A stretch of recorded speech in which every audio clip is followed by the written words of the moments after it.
Concerned that the Western Hemisphere is being overwhelmed by anti-Americanism, and that countries across the region are aligning themselves with our adversaries and our enemies. I'm deeply concerned that former U.S. allies are being replaced by leaders who are actively hostile to us and our interests, and that the Biden administration has chosen to embrace many of those leaders. President Biden warmly hosted Lula da Silva at the White House and called him a close friend. Lula is an anti-American Chavista who embraces the Chinese Communist Party, Vladimir Putin, and the Iranian regime.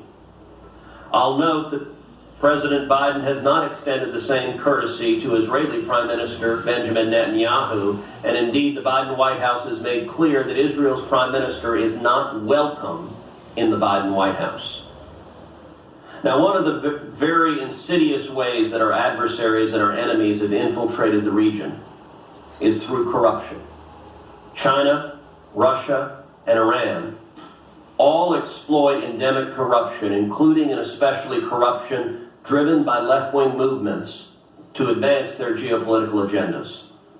Congress, and specifically this committee, has recognized the importance of combating such corruption and have given you powerful tools, in particular under Section 7031C, sanction authorities. The Biden administration has used these sanctions repeatedly across the Western Hemisphere, but not, I'm dismayed to say, not against the left-wing anti-American communists who are aligning with Russia and China and Iran.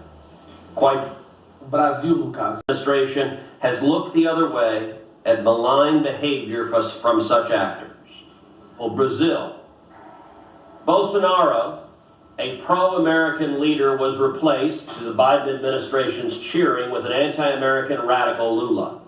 And there is corruption likewise in the Lula government. In February, Lula allowed two of Iran's most advanced warships to dock in the port of Rio de Janeiro. The United States opposed that act, at least formally. In fact, the United States sanctioned those ships with what are supposed to be powerful designations, and yet it happened. I believe the Lula government's corruption played a significant role in their decision to ignore the Biden administration and allow the docking. Do you agree with that assessment? And has the Biden administration enforced any sanctions related to that instance, and in particular to the Brazilians providing material support to the Iranian ships? The administration engaged our partners throughout the hemisphere, and we're very pleased that the Iranian ships were not able to dock anywhere else. We're deeply disappointed that one of the two ships was able to dock in Brazil, the other was offshore. I refer you to OFAC for any additional information on. Has the Biden administration sanctioned the Brazilian government led by Joe Biden's self-described good friend, the anti-American leftist Lula? Have you sanctioned the Brazilian government for violating U.S. law and allowing the Iranian ships to dock?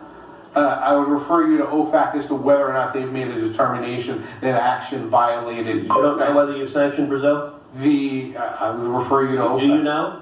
I would refer you to OFAC. Do you know the answer? That's a yes or no question. Do you know whether the Biden administration has sanctioned Brazil? I am not aware of any sanctions with regard to that specific situation. Nor am I, and that's the problem.